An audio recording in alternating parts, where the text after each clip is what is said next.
দর্শক এ পর্যায়ে সবাইকে আমন্ত্রণ জানাচ্ছি সংবাদপত্রের পর্যালোচনা ভিত্তিক পত্রিকার চোখ দেশ অনুষ্ঠানে।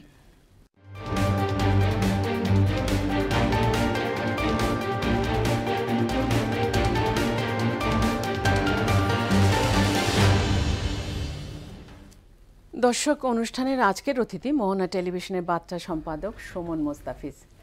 সুমন, পত্রিকা চোখ দেশ অনুষ্ঠানে স্টুডিওতে আপনাকে স্বাগতম। ধন্যবাদ। প্রথমেই দেখে নেব বিভিন্ন পত্রিকার শিরোনামগুলো। প্রথম আলোর শিরোনাম করেছে বঙ্গবন্ধু মেডিকেলের অর্ধেক আইসিইউ নষ্ট, 17.5 লাখ মানুষ পানিবন্দী, খাবার এবং বিশুদ্ধ পানির সংকট, বন উজাড়, উঠছে বস্তি, বাড়ছে বন্যা। দৈনিক ইত্তেফাক শিরোনাম করেছে 2 দেশে 20 কোটি টাকার লেনদেন, ভারতের সঙ্গে সই হতে পারে 10টির বেশি চুক্তি ও এমওইউ। বছরে 700 থেকে 800 কোটি ডলার পাচার হয় বলে ডলার সংকট। সমকাল শিরোনাম করেছে পিতার অঢেল সম্পদে পুত্রের বিলাসী জীবন, প্রধানমন্ত্রী আজ দিল্লি যাচ্ছেন, কাল মোদির সঙ্গে বৈঠক, সিলেটে বানভাসীদের টিকে থাকার লড়াই। বাংলাদেশ প্রতিদিন শিরোনাম করেছে হবে ডজন চুক্তি সমঝোতা, প্রধানমন্ত্রী দিল্লি যাচ্ছেন আজ, কাল মোদির সঙ্গে বৈঠক, সুইস ব্যাংকে আর আগ্রহ নেই, পানিবন্দীদের সীমাহীন দুর্ভোগ।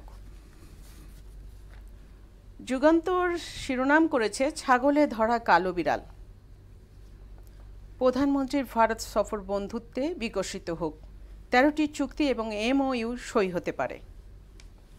মানবেতর দিন কাটাচ্ছে বানভাসীরা। দেশ রূপান্তর শিরোনাম করেছে প্রধানমন্ত্রী দিল্লি যাচ্ছেন আজ, সিলেটে কমছে, বাড়ছে উত্তরে।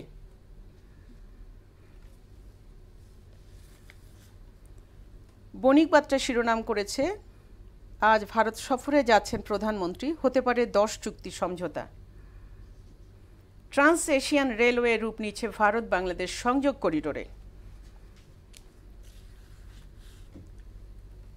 দ্য ডেইলি স্টার শিরোনাম করেছে Sylhet flood subsiding, primary students drop by over 8 lakh, Dhaka Delhi may sign rail transit deal. তো আমরা আজকের শিরোনামগুলো দেখলাম। আপনার কাছে যেটা জানতে চাই যে আজ তো প্রধানমন্ত্রী দিল্লি রওনা হচ্ছেন বা রওনা হয়ে গেছেন, সে সম্পর্কে আপনি কি বলবেন এবং কতটা চুক্তি সই হতে পারে? জি, এটা অনেক আগেকারই শিডিউল ছিল, প্রধানমন্ত্রী ভারত সফরে যাবেন এবং নরেন্দ্র মোদীর অভিষেক, রাজসিক বর্ণাঢ্য অভিষেক অনুষ্ঠানে যোগ দেবেন, পূর্ব শিডিউল ছিল। সেই মোতাবেকই আজকে যাচ্ছেন প্রধানমন্ত্রী, 2 দিনের সফর। এই সফরে অনেকটা টাইট শিডিউলেই থাকবেন তিনি, যতটা জানা গেছে। আজকে ভারতের পররাষ্ট্রমন্ত্রী সাক্ষাৎ করবেন বাংলাদেশের প্রধানমন্ত্রী শেখ হাসিনার সঙ্গে, তারা কথা বলবেন বিভিন্ন বিষয় নিয়ে। কালকে মোদির শপথ অনুষ্ঠানে যোগ দেবেন বাংলাদেশের প্রধানমন্ত্রী। এরপরে 2 প্রধানমন্ত্রীর বৈঠকের কথা রয়েছে। তো আগেকার সব ইস্যু থেকে আমরা যতটা জানতে পেরেছি যে এই সফরে আপনার 10 থেকে 12টি চুক্তি এবং সমঝোতা স্মারক সই হওয়ার কথা রয়েছে। চতুর্থবারের মতো প্রধানমন্ত্রী হওয়ার পরে ভারত আমাদের অকৃত্রিম বন্ধু, মুক্তিযুদ্ধের সময় থেকে বরাবরই। তো এই চুক্তিগুলো সই হবে এবং ভারতের কাছ থেকে আমরা প্রত্যাশিত সহায়তা পাবো ভারতের তরফ থেকে, সেটা আশা করা হচ্ছে আর কি। এই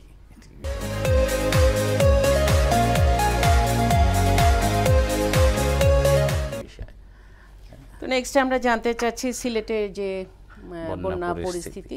সিলেট সুনামগঞ্জের বন্যাটা, এটা মানে প্রাকৃতিক বিপর্যয়, দুঃখজনক বিষয়। সেখানে প্রতি বছরই আমরা দেখি যে আপনার ভারতে একটু বেশি বৃষ্টি হলেই পাহাড়ি অঞ্চল, সিলেট সুনামগঞ্জ অঞ্চলটুকুর ভারত অংশটা পাহাড়ি এলাকা, সেখানে একটু বেশি বৃষ্টি হলেই পাহাড়ি ঢল গড়ে আসে স্বাভাবিকভাবেই বাংলাদেশে, এবং সিলেট সুনামগঞ্জ আশপাশের জেলার হাওড়া অঞ্চলের প্রায় পুরোটা এলাকাই মানুষ বন্যা কবলিত হয়। এটা বছরের পর বছর চলছে এবং দুঃখজনক বাস্তবতা হলো এই সমস্যার কোনো স্থায়ী সমাধান করার মিলছে না, নাই, সুযোগ নাই।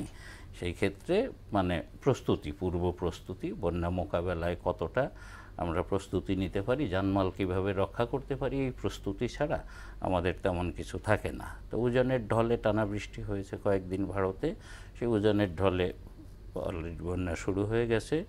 মানে পত্রিকার খবরে জানা গেছে যে 17 লাখেরও বেশি মানুষ এই মুহূর্তে পানিবন্দী সিলেট সুনামগঞ্জে। তো এখন আমাদের দায়িত্ব, সরকারের দায়িত্ব হচ্ছে এই মানুষগুলোকে খাদ্য, বাসস্থান, তারা তীব্র পানীয় জল এবং খাবার সংকটে আছে ইতিমধ্যেই সেটা জানা গেছে, তাদেরকে সহায়তা দেওয়া, তাদের জানমাল রক্ষায় সরকারের পদক্ষেপ, এছাড়া আপাতত কিছু করার নেই। তবে আজকে থেকে আর কি, গত রাতের পর থেকে বিভিন্ন নদ নদীর পানি যেভাবে বাড়ছিল সেটা একটু কমে এসছে, এইটুকু জানা গেছে। আর আপনার এমনি এলাকা, আবার বেশি এলাকা আরও বিস্তৃত হয়েছে বন্যা। পানিবন্দী মানুষেরা কষ্টে আছে, এটা স্বাভাবিক ব্যাপার। তাদের দিকে সরকারি পদক্ষেপটা কী হয়, স্থানীয় প্রশাসন কিভাবে অবস্থাটা মোকাবিলা করে, এটাই এখন দেখার বিষয়। সর্বশেষ আপনার কাছে জানতে চাচ্ছি বিশ্বকাপ নিয়ে, বিশ্বকাপ সুপার 8 বিশ্বকাপে বাংলাদেশের তো বাংলাদেশের জি একটু বড় বিষয় যে বাংলাদেশ সুপার 8-এ পৌঁছে গেছে। তো আজকে খেলা ছিল, একটা শক্তিশালী প্রতিপক্ষ ছিল বাংলাদেশের, অস্ট্রেলিয়ার মতো।